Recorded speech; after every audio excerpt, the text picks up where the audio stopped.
오늘도 하나님의 말씀으로 하루 시작하는 귀한 성도님들에게 하나님의 은혜와 축복이 넘치기를 축복드립니다. 예, 오늘 이 본문 말씀 보면서 이게 조금 어려운 말씀이 이 본문 가운데 있습니다.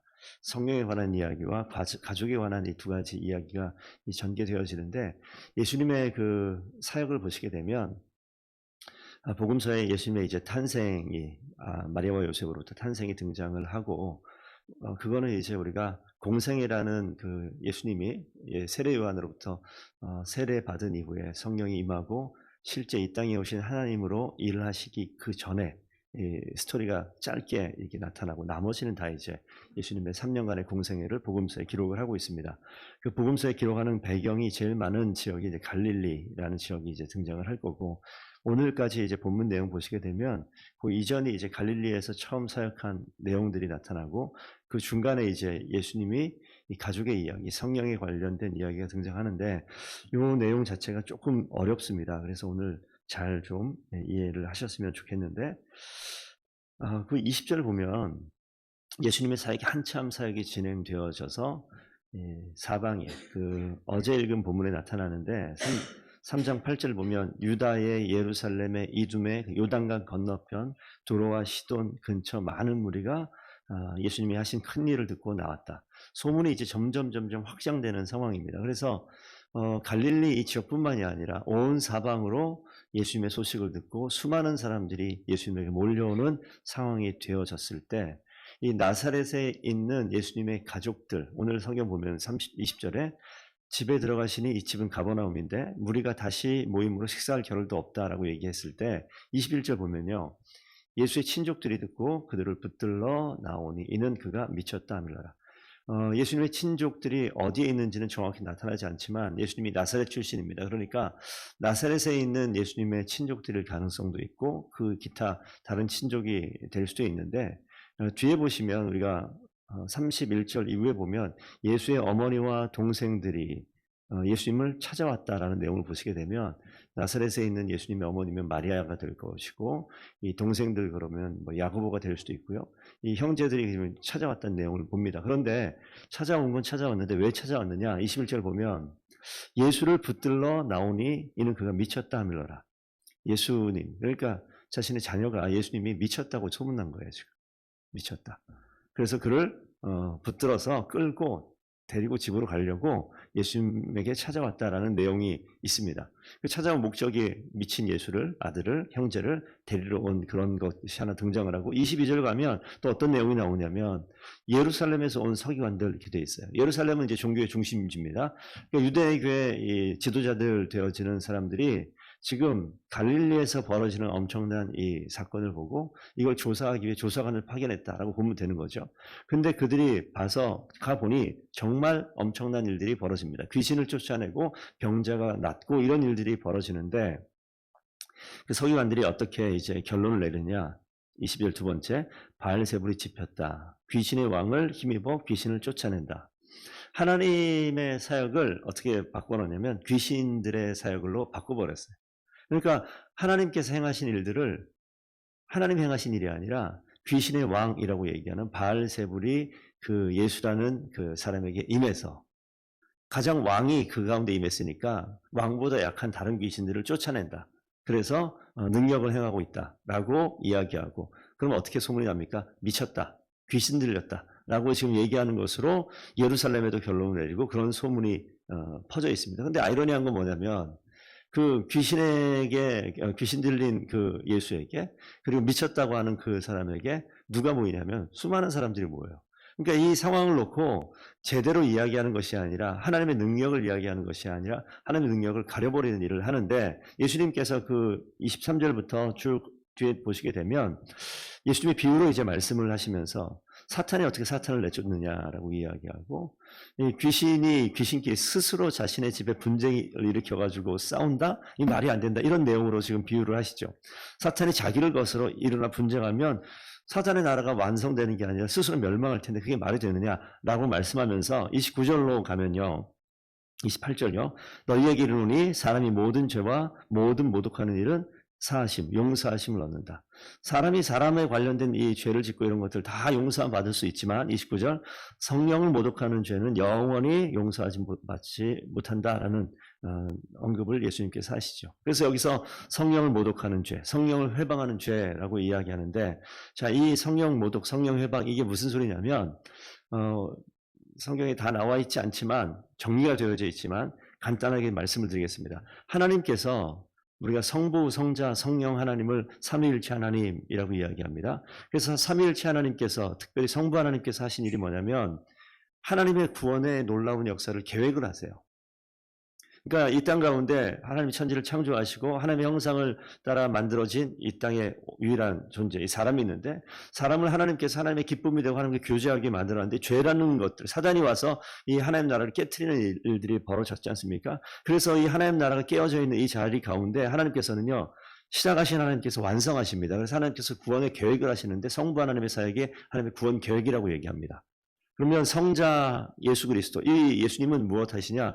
이 계획하신 구원을 이루시는 거예요. 완성하시는 거예요. 그래서 십자가 사건이 죄에 대한 문제를 해결하시기 위해서 죄인인 우리를 위해서 대신 십자가로 죽으심으로 죄를 대가를 치르시는 거죠. 그래서 죄인이 의인되게 하는, 그래서 구원을 완성하는 사역을 했다. 이 구원을 계획하셨고 구원을 완성하셨어요. 그러면 성령 하나님 무엇이냐? 성령 하나님께서 이 완성된 구원을 모든 한 사람 한 사람 인간에게 적용시킨다고 그래요.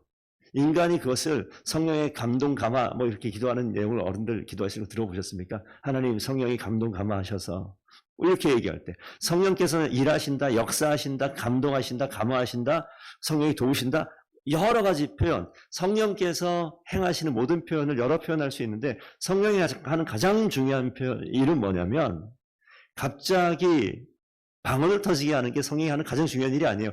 훨씬 더 중요한 일은 뭐냐면 하나님이 계획하셨고 하나님이 완성하신 그 일이 누구에게? 우리 각 사람에게 임하여서 구원을 누릴 수 있도록 그 자리로 초청하시고 일하시는 장면이에요. 그것을 이루기 위해서 성령께서 임하시면 병도 낫고요. 귀신도 쫓아내고요. 우리 방언이라는 것도 나타나고요. 성품의 변화. 그래서 성령이 충만하게 되면 어떻게 되냐면 사람이 변해요. 어떻게 변하느냐?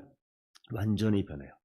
그래서 성령 충만하고 이야기할 때 사랑, 희락, 화평, 오래 참음, 자비, 양선, 충성, 온유, 절제, 성령의 9가지 열매로 등장하는데 거기에는요, 한순간에 귀신 들린 자가 쫓아낸 사람들이 그 현상은 나타나지만, 그래서 귀신 들린 자 10명 예수님께서 여기 지금 나타나지 않지만 10사람을 고쳤는데 다 떠나가 버려요. 기적을 체험하고 병고침을 받고 내가 어떠한 놀라운 능력 때문에 병고침 때문에 예수 믿었다. 근데 지금 어디 있어요? 떠났어요. 그런 사람 엄청 많아요. 방언을 하고 은혜 받아가지고 정말 하나님이 정말 야, 이 사람 정말 대단하다. 근데 뭐예요? 사기치고 있어요. 이런 일들이 엄청나게 벌어진다고. 이렇게 한 번에 나타나는 현상 체험을 가지고 그게 엄청난 것처럼 그것을 강구하고 바라는 것은 정말 위험합니다. 정말 위험해요. 그러니까 하나님의 능력과 역사를 인정하면서 오늘 여기 나타난 서기관들이 그런 거예요. 하나님 예수님께서 행하신 일은 분명히 인정하지만 어떤 일이 벌어져요? 뭐라고 얘기합니까? 귀신 들렸다고 얘기하고 예수 그리스도를 배척하는 일들이 벌어집니다.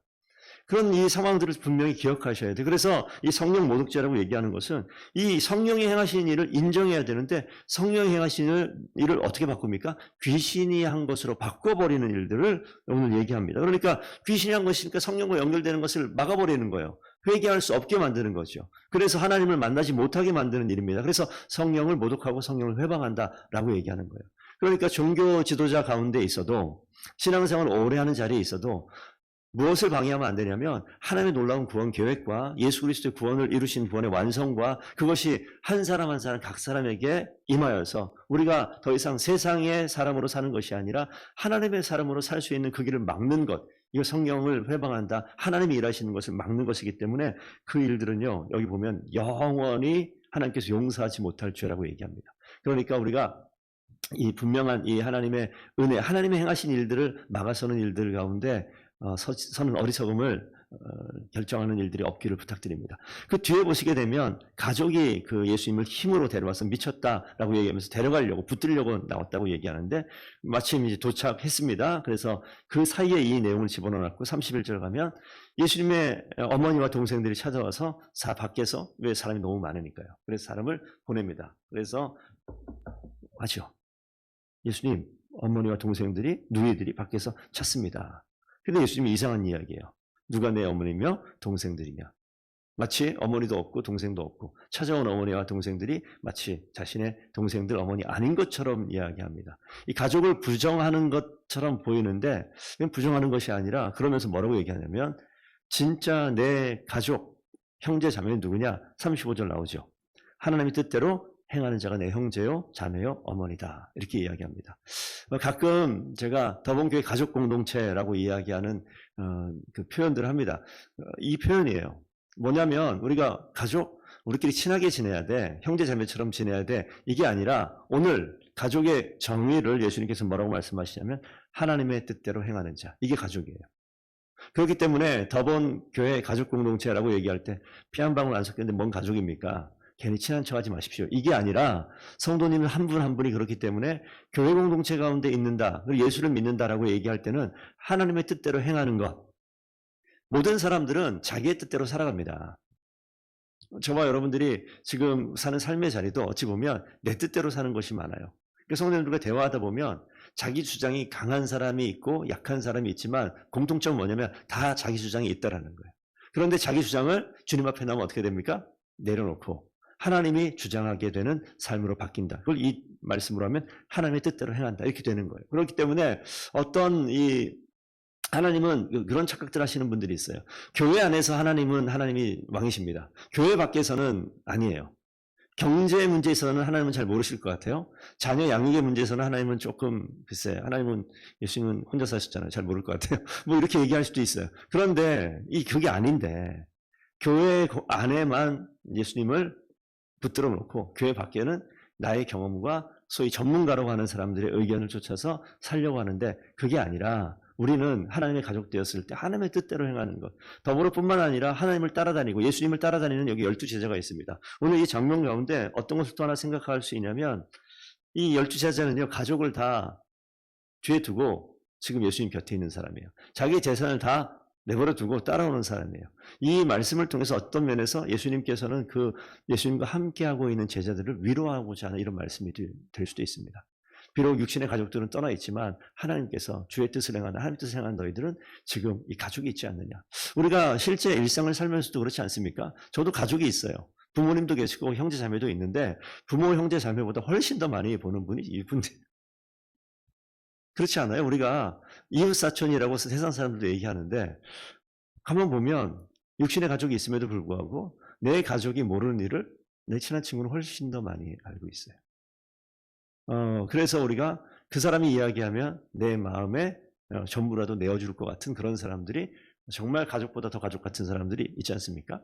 오늘 그런 많은 시간과 가까이 있는 공간적인 그런 상황 속에서 자주 만나는 것을 가족과도 같다라고 우리는 표현하지만 성경은 달리 표현한다고요. 그러니까 성경에서 이야기하는 이런 표현들을 모르면요. 우리가 성경을 곡해하고 신앙생활을 오해합니다.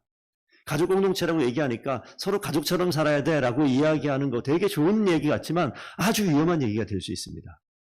저 사람 내 가족 같으니까 저 사람 생각대로 내가 뜻대로 내가 의견을 존중해 줘야 돼. 그거 아니라고요. 제일 중요한 건 뭐냐면 하나님의 뜻대로 행하지 않으면 아무리 친밀해도 멈춰설 때 멈출 수 있어야 되는데 이런 내용이 마음속에 제대로 자리 잡혀 있지 않으면 그냥 인간적인 관계의 친밀함 때문에 교회 공동체가 앞으로 나아가는 하나님 뜻대로 나아가는 것을 망쳐버리기도 하고 뒤틀어버리기도 합니다. 그래서 교회에 우리가 좀 더 커지면 교회가 이제 우리 장로님들을 세워서 당회라는 것이 있어요. 그러면 이 장로님들이 모여서 무엇을 고민해야 되냐면 교회가 하나님의 뜻대로 행하는 일들을 결정하고 그 일들이 잘 진행되기 위해서 교회를 운영해 나가는 그러한 앞서서 그런 일들을 행해야 되는데 하나님의 뜻이 아니라 옆에 있는 친한 장로님의 뜻대로 교회의 어떤 중요한 결정을 하는 일들, 목사님의 뜻대로 교회를 결정하는 일들, 물론 목사님과 장로님이 하나님의 뜻 가운데 행하는 일을 결정했다면 그것은 문제가 되지 않지만 사람인지라 마음의 중심에 늘 깨어있지 않으면 자기가 주인 되어져 있는 생각들을 하는 것이 인간입니다. 그 연약한 사람들이 가족 공동체 안에 있어요. 그러니까 그 수많은 사람들 가운데 그래도 누구는 하나님의 뜻 가운데 온전히 서 있는 사람이 있기 때문에 공동체가 중요해요. 그래서 내가 자칫 잘못 생각하고 있는데 아니 김 집사님이 정 집사님이 하나님의 뜻대로 행하는 것을 이야기한단 말이에요. 그것은 우리의 마음 가운데 계신 성령 하나님께서 불러일으켜서 내 마음을 다시 한번 돌이키게 하는 귀한 계기가 되고 귀한 그 일들을 행하는 이유가 됩니다. 그러면 그때 우리가 아차 싶은 거예요. 내가 하나님의 뜻 가운데 온전히 서 있지 못하는구나. 그러면서 다시 한번 깨어서 주님의 뜻 가운데 가는 거죠. 그래서 오늘 이 말씀을 통해서 우리 더번교회가 하나님의 가족 공동체가 됐으면 좋겠다. 하나님의 뜻대로 행하는 사람들이 되었으면 좋겠다. 집사님 양육하시잖아요. 거기 그 큰 주제가 뭐냐면 하나님 나라 가운데 하나님 나라 백성이 세워지는 것. 하나님의 뜻대로 행하는 사람들이 온전히 세워지는 그 사람을 세우기 위해서 시간을 두고 책을 보고 공부하고 나누고 공동체 가운데 세움받기 위함입니다. 그러면 어떻게 됩니까? 하나님의 뜻대로 행하는 그런 사람들이 세워져 나가는 것. 그래서 그런 사람들이 가족의 앞에 서는 거예요. 나이 많은 사람이 교회 연장자가 되는 것이 아니라 하나님의 뜻 가운데 온전히 서 있는 사람이 교회의 연장자, 장로가 되는 거예요. 리더가 되는 겁니다. 그래야지 그분들이 하나님의 뜻대로 교회를 이끌어가는 거예요. 모세가 나이가 많다고, 여호수아가 나이가 많다고 하나님께서 앞에 세운 거 아니에요. 하나님의 뜻에 합하고 하나님의 뜻을 행하는 사람이기 때문에 앞에 세우신 겁니다. 오늘 집사님만을 위한 설교. 집사님이 그렇게 앞에 서시는 거예요. 제가 누구 집사님, 누구 원사님이 훨씬 앞에. 그게 아니고 맞아요. 그분들이 저보다 인생을 더 오래 사셨고 신앙생활을 오래 하신 거고 맞다고요. 그런데 그게 아니라 용기를 가지고 자신감을 가지고 당당해지셔야 되는데 그 이유는 이겁니다. 내가 하나님의 뜻대로 행한다. 그러면 두려울 게 없는 것이고 그렇게 되면 위축될 것이 없는 거예요. 하나님의 뜻 가운데 당당하게 설 때 자신감 있게 자랑을 하고 무슨 교만한 그게 아니라 그 자리에 있기 때문에 당당하게 그 길을 걸어갈 때 하나님께서는 그 사람을 사용하세요. 기쁘게 사용하시고 하나님께서 하나님의 크신 일을 반드시 행하실 줄로 믿습니다.